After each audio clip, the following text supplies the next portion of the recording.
Ma'am क्या नाम है आपका? मेरा नाम मुकेश है मैम, मुकेश शर्मा। कहाँ से आए हो आप? मैं सरपाबाद चौकी से लाई गई हूँ, आई नहीं लाई गई हूँ। सरपाबाद चौकी में मेरे साथ गलत हुआ था माल चुवाने में, और फिर मैं कानून में चली गई थी। लेकिन सरपंच ने और सरपंच से जो सरपंच के साथ जुड़े हुए थे 12 गांव के सरपंच, उन्होंने एक बहुत बड़ी पंचायत बिठाई जिसमें मुझे 1 महीना बुलाया गया, जबकि मुझे मारा गया था। मैं बहुत बीमार थी, मैं अकेली थी, और उन्होंने ज़बरदस्ती से एक फैसला किया पंचायत ने, और सरपाबाद चौकी के जो दिलबाग हैं उन्होंने मुझे मजबूर कर दिया कि यही फैसला मानना पड़ेगा। तब भी मैंने ज़िंदा रहने के लिए वो फैसला माना, लेकिन वो फैसला भी लागू नहीं हुआ। तो 2021 में वो फैसला हुआ था, 2 फरवरी 18 को। तो आप यहाँ कैसे आए सफीदों में, सदर थाना में? जब मैंने सरपाबाद चौकी में जाके दिलबाग जी को बोला कि आप दोबारा से मेरी रिपोर्ट वहीं से शुरू करें जहाँ से मेरा फैसला आरम्भ हुआ था, क्योंकि मुझे कुछ वो नाम मात्र न्याय जीने का सहारा जो मुझे आपने दिया था मुझे वो भी नहीं मिला। आप उनको बुलाएं जो हमने लिखित में उनसे कागज़ लिए थे, आप उन लोगों को बुलाए, क्यों नहीं दे रहे वो मुझे? उन्होंने 3 दिए थे मुझे। एक तो तेरा जो मले हॉस्पिटल तोड़ा है वो सारा सामान दोबारा से दिया जाएगा, वो उन्होंने किया। दूसरा आपको 7,000 रुपये महीना ये गांव वाले जितने भी सरपंच हैं मिल के देंगे। तीसरा आपका घर नहीं बेचा जाएगा, जो सुहाना माल में मेरे पापा ने, मैंने और मेरे घर वाले ने मिल के बनाया था। मैं नहीं चाहती थी कि मेरे ससुराल वाला घर बिके। तो आप कैसे पहुँचे हैं यहाँ तक? चौथा, जितना भी मेरा हॉस्पिटल में खर्चा लगेगा वो पंचायत देगी, जबकि उन्होंने मुझे कुछ नहीं दिया। अब उन्होंने मुझे 2 बार मरवाने की कोशिश की, वो मुकदमे गोवाना थाने में दर्ज है, फिर भी वो मेरे पास नहीं आए। मैंने ये बात सारी सफीदों दिलबाग सर को बताया कि सर वो जो आपने फैसला करवाया था, आपने लिखी थी वो, अब उसको दोबारा से लागू करें, नहीं तो मैं यहीं बैठी हूँ। अगर आप मुझे जीने नहीं देते तो मुझे मार दीजिए, इस नहर में फेंक दीजिए ताकि आपकी लकड़ियों का खर्चा बच जाए। तो मैं बैठी रही सवेरे से शाम तक। वहाँ पे कुछ मेरे प्रियजन मुझसे मिलने आए, उन्होंने कहा कि तुम मरो मत, हम आपकी सहारा देंगे। लेकिन मैंने कहा क्यों, मेरा हक है, मैं मांगूंगी। अगर मुझे हक मिल गया तो मैं क्यों मरूंगी, अगर नहीं मिला तो मैं लकड़ियाँ का खर्चा भी बचा दूंगी यहाँ पे। लेकिन दिलबाग सर ने SHO को बुलाया, SHO की गाड़ी गई, एक लेडी पुलिस थी, उसने मेरे से कुछ नहीं पूछा, वो बस मंडराती रही, न दुख पूछा न कुछ मेरी कहानी पूछी। उन्होंने फिर पुलिस को बुलाया, मुझे पुलिस की गाड़ी में घेरा, मुझे मारा गया, मेरा फ़ोन खोज लिया। क्या किस ने मारा आपको? मुझे लेडी पुलिस थी, पायल नाम की एक लड़की थी जो मेरी बेटी के समान थी, और SHO साहब के राइडर ने मुझे मारा। जब मैंने उनसे कहा कि मैं रिपोर्ट करता हूँ, मैं कुछ भी नहीं कर रही, आप क्यों मार रहे हैं, मैं कहाँ जाऊँ, मैं तो यहीं बैठूँगी, मेरा न्याय यहीं होना चाहिए। वो मुझे सफीदों यहाँ थाने में लाए, उन्होंने यहाँ पे मेरे से बात पूछी, मैंने बात बताई, उन्होंने दिलासा दिली कि आपके साथ बहुत गलत हो रखा है, मैं सवेरे उनको बुलाऊंगा, मैं आपका न्याय करूँगा, मैं आपके कागज़ देखूँगा। मैं 2 दिन से कागज़ ले फिरी हूँ कि ये मेरे कागज़ हैं, आप देख लीजिए, मैं गलत नहीं हूँ। अगर आपने मेरी जान बचाने के लिए, ये कह रहे हैं कि जान बचाने के लिए मारा, क्यों मारा मुझे? उन लोगों को मारो ना जो मेरे को जान देने के लिए ये कह रहे हैं कि तू मर जा, हम तेरे को जीने नहीं देंगे। आपको मारा गया है? कहाँ मारा? मेरे मुंह पे मारा, मेरा फोन खोज लिया, मेरे हाथ बांध लिया और मुझे गाड़ी में घेर लिया। तो किसके ऑर्डर पे मारा आपको? SHO के ऑर्डर पे है। रात भर आप थाने के अंदर रहे हैं? हाँ। क्या हवालात के अंदर रखा गया? नहीं, मैं कभी झूठ नहीं बोलती। मुझे एक रूम में रखा गया और बाहर सिक्योरिटी थी, अगर मैं कुछ गलत करूँ तो उसको मारो, और ये कहो कि पुलिस ऑफिसर पे हाथ उठा, लेकिन मैंने किसी पे हाथ नहीं उठा। मैं आराम से बैठी रही, जैसे भी थी, मैंने खाना भी नहीं खाया, सवेरे भी नहीं खाया। मैंने कहा शिवरात्रि है, मैं शिव पूजा करना चाहती हूँ, अगर आप मेरा फैसला करेंगे तो मुझे शिव मंदिर लेके चले। उन्होंने मुझे निकाल दिया थाना से। महिला पुलिस ने ही मारा क्या? पुरुष ने भी मारा। पुरुष ने भी मारा जी। क्या आपको उनका नाम पता? और जब मैंने उनके हाथ पकड़ने की कोशिश करी तो ऐसे वीडियो रील बनाने लगे, तू महिला को, तू अफसर को मारेगी, तो मैंने पीछे हाथ कर लिया, ले तुम मारो। मैंने वर्दी को हाथ नहीं लगाया क्योंकि मैं कानून को जानती हूँ, मैं इस हिंदुस्तान की सच्ची और अच्छी बेटी हूँ, मुझे पता है कि वर्दी पे हाथ नहीं उठाना चाहिए। तो आपका जो घरवाला है क्या काम करता है और उसका इस मामले में आप कितना रोल है? इसमें मेरे घर वालों का रोल जो 12 गांवों की पंचायत हुई थी वो ख़त्म कर दिया था। नहीं, आपका घरवाला क्या काम मेरे घर वाले पुलिस में है। तो उनका भी कोई दबाव होता है? नहीं, उनका इस मामले में कोई रोल नहीं था, क्योंकि जब पंचायत का फैसला हुआ था कि 7,000 रुपये दे जाएंगे, तेरे मकान नहीं बिकेंगे, तो उसका मेरा तलाक हो रहा, उसका कोई मामला नहीं था। पुलिस जहाँ के तक साथ आपकी क्यों नहीं बन पाई? क्योंकि उसका परिवार ये चाहता था कि भी जो मेरा बेटा कमाता है, जहाँ तक हमारी बहू पढ़ी लिखी है, वो मेरे बेटे पे कुछ हक नहीं है उसका। तो आप अपने बच्चों के साथ रहती हैं या उनसे अलग? अब मैंने अपने बच्चे मैच्योर कर दिए हैं। अभी 7 तारीख को मैंने उनको सौंपा है, भाई भी ये मैच्योर हो गए, मेरा फर्ज पूरा हुआ। आप कमाते हैं, आप इनको नौकरी करवाएं या पढ़ाएं, वो आपका काम रहेगा। क्योंकि मैं बाहर पब्लिक सेवा करती हूँ, मेरी बेटी अकेली रहा कर दी, तो मैं अपनी बेटी की सिक्योरिटी नहीं दे सकती। तो आपकी रिपोर्ट दर्ज करी गई है थाने में? मैंने रिपोर्ट दी है, मैंने डायरी नंबर भी लगाया है, लेकिन हर बार की तरह मेरे से फाइल बनवाते हैं, पैसे लगते हैं फाइल में और कूड़ादान में डाल देते हैं। मैं अपनी शक्ति और मैं लाइट नहीं होना चाहती थी, जैसे हाईलाइट नहीं होना चाहती थी, इसलिए मैं आराम से भी अपना फैसला चाहती थी कि मुझे हाईलाइट ना करा जाए। मैं समाज सेवा कर रही हूँ, मुझे हाईलाइट नहीं होना था।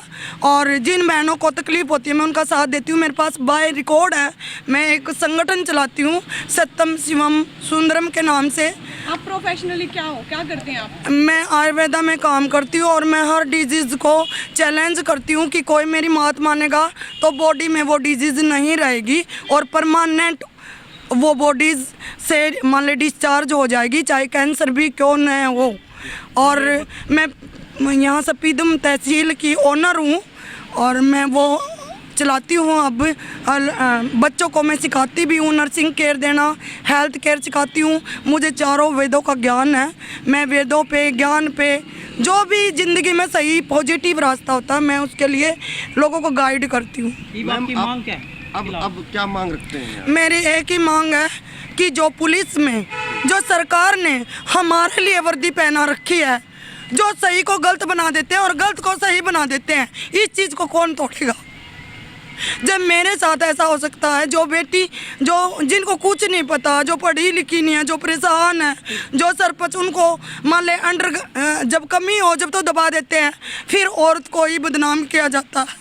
कल रात को आप थाना के अंदर आई थी, एसएचओ साहब ने आपको कहा कि आप महिला सेल में जाएं, तो आपने फिर यहाँ के किस तरीके से? नहीं, मुझे कुछ नहीं बोला गया। मुझे आश्वासन दिया गया कि मैंने आपको इसलिए मरवाया है कि कहीं आप जिंदगी का फैसला गलत ना कर रहे। मैंने कहा ठीक है, आप कह रहे हो ना भी जिंदगी का फैसला ना ठीक गलत करूं, तो आप उन मुजरिमों को लाओ ना, जैसे मुझे गाड़ी में गिर के लाए। आपने मुझे मारा तो उनको 100 गुना मारो, जिन्होंने मुझे इस परिस्थिति तक भेज दिया कि आज मैं उसके लिए आवाज़ उठाने के लिए तैयार होगी। उनको भी मारो, फिर उनसे पूछो ना क्यों आश्वासन दिया। मैं अपनी लड़ाई लड़ रही थी, मैं कानून में जाना चाहती थी, मैं जज के सामने जाना चाहती थी। जो मेरे साथ गलत हुआ मैं जज के सामने जाना चाहती थी, क्यों नहीं जाने दिया मुझे? कितने सालों से आपका आपके पति के साथ जो झगड़ा चला हुआ है और इसका क्या कब डिसीजन आपकी सुनवाई हुई है? हाँ जी, आपके पति के साथ आपकी फाइनल सुनवाई कब हुई है? क्या फैसला रहा है? 7 तारीख को जैसे मेरे पति ने कहा कि जो वो एक अच्छे इंसान है, लेकिन उसने कहा जो मेरा परिवार गलत है ना, उस परिवार को मैं छोड़ नहीं सकता। कहीं ना कहीं उसमें उसकी कोई मजबूरी होगी भी, वो अपने परिवार को छोड़ नहीं सकता क्योंकि पापा नहीं है। और 7 तारीख? हाँ जी, कौन सी 7 नवंबर। कौन सी? 2021 नवंबर? हाँ, तो 12 साल के बाद सरकार ने कहा या तो तू इसको पत्नी की इज्जत दे, भाई चल कमाई उनको दे दे, लेकिन मान सम्मान तो कर। लेकिन उसके घर वाले का मैच नहीं हो रहा मेरे से, इसलिए वो सेपरेट हो गए। आप किस किस के खिलाफ अब सुनवाई चाहते हो? मैं सबसे पहले तो यही पूछूंगी, अगर कोई अपना दुख लेके पुलिस थाना आता है, पुलिस थाना आना मुझ जुर्म है क्या? या उस रिपोर्ट करता कोई मारा जाएगा? देखें इनके खिलाफ में जिन्होंने हाँ जी, शिकायत कहीं करें, उच्च अधिकारी से मिले? नहीं, इन्होंने मुझे आश्वासन दिया था कि बेटी मुझे नहीं, जो आपके साथ हुआ है उच्च अधिकारियों से इस मामले को लेकर मिलेंगे आप? हाँ मिलूंगी, मैं मिलूंगी, क्योंकि ये सवाल मेरा नहीं है, ये सारी नारी जाति का है। तो आपने इनकी रिपोर्ट जमा करवा दी है? हाँ जी। आपने इनके खिलाफ रिपोर्ट करी है अभी? नहीं, सबसे पहले मैंने, जैसे मैं अकेली हूँ, मेरे साथ कोई नहीं है, आपके बगैर ये फिर आगे उच्च अधिकारी भी मुझे क्या पता वो ठीक है या गलत है। मैं कोई तो मेरा साथ होना चाहिए, मैं अकेली हूँ, मेरे बच्चे नहीं हैं, क्योंकि वो अपनी स्टडी करने गए हैं, मेरे हस्बैंड किसी मजबूरी से सेपरेट हो गए और मेरा कोई नहीं है, तो मैं किसके साथ जाऊँ? अकेली की तो कोई नहीं सुनता। आपकी एप्लीकेशन थी कि आपके अगर किसी और की पत्नी बना दिया गया जो आपको जी, जब मैंने सचो साहब को बोला, सर जी आपने मुझे आश्वासन दिया था कि बेटा मैं सवेरे उठते ही उनको बुलाऊंगा और तेरे को भाई मैं बेटी मानता हूँ, मैं तेरे बाप के समान हूँ और तेरे साथ गलत हुआ उसे नहीं होने दूंगा। इस टेबल पे, मेरी टेबल पे आज तक तू 3 केस लेके आई है महिला मंडल के, मैंने सॉर्ट आउट किया है, मैंने उनको न्याय दिया, तेरे को भी दूंगा तो मैं शांत होगी। शायद एसएचओ साहब मेरी सुनाई करेंगे, अच्छे इंसान है, लेकिन उन्होंने अब मेरे को ये फैसला दिया है कि मैंने तेरी रिपोर्ट का ये फैसला कराया, नहीं तो मैं इस इंसान की बीवी हूँ और नहीं मेरा ये हस्बैंड है। इससे बड़ा क्या अन्याय होगा कि मुझे बीवी भी और किसी की बना दिया गया। ये किस आधार पे बना दिए थे आप? हाँ जी, किस आधार पे? वो तो एसएचओ से साहब से पूछे ना, ये मेरा फैसला नहीं है, क्यों दिया गया ये कागज मेरे को थाने में? अगर मैं अनपढ़ होती तो मैं जज के सामने ले जाती तो मैं मजाक का विषय बनती। तो किसका नाम लिखा गया है? इस पे लिखा गया है सर बाला, ये वाइफ ऑफ अशोक है और चंद्रभान जी है, समार जी है, लेकिन गाँव मेरा ही है माल सिवाना। और ये रिपोर्ट भी उसी दिन हुई है 112 कॉल पे, और ये रिपोर्ट 112 कॉल पे हुई है। ये जिस दिन मेरा वहाँ पे रिपोर्ट हुई थी उसी दिन का मामला है, लेकिन ये मेरा नहीं है, ये एसएचओ साहब ने मेरे को ये दिया मेरा सॉल्यूशन, ये मेरी शराफत का सॉल्यूशन है सर। तो ये जो ये वर्दी की दाग का नाम लिखा हो, इससे आपका कोई ताल्लुक है? नहीं, कोई नहीं है। मैं किसको जानते हो? मैं सिवाना मालूम है सर, पसों से सिवा किसी को नहीं जानती। सेवा और सुरक्षा सहयोग का नारा पुलिस देती है सर सब कुछ देती है, लेकिन कहने की बात होती है, कहने की बात, जब कोई सच्चा आता है उसको तो फांसी पे लटकाया जाता है। सर इस महिला के आरोप हैं कि इसको रात को जबरदस्ती थाने में रखा गया है। ये गलत है। इस महिला ने शिकायत दी हुई थी और इसने वहाँ अशरफाबाद चौकी में जाके नहर में छलांग लगाने की कोशिश की थी, जिसको समझा बुझाकर पहले तो वहाँ रखा गया, इसको समझाया घर चले जाओ, ये घर नहीं गई। उसके बाद मैंने कहा चलो कोई नहीं, अब थाने में चल पड़ते हैं। अब यहाँ 6 बजे आके ना हमने महिला पुलिस इसके साथ गई थी, इसको बुला के इसको समझाया तो भैया अपने घर चले जाओ। इसने कहा कि मैं नहीं जाऊँगी, ये ज़बरदस्ती थाने में बाहर बैठी रही। महिला सिपाही ने समझाया, हमने समझाया, लेकिन उसके बाद जब रात के 10-11 बज गए हमने ये कहा भाई महिला थाने चले जाओ, अपने थाने में रहना है तो, लेकिन इसने थाने में जाने इनकार कर दिया और ये वहीं यहीं रही, किसी ने इसके साथ ज़बरदस्ती नहीं की। और ये कह रही है कि मेरे साथ मार पिटाई भी की। मारपीट का तो सवाल ही पैदा नहीं होता।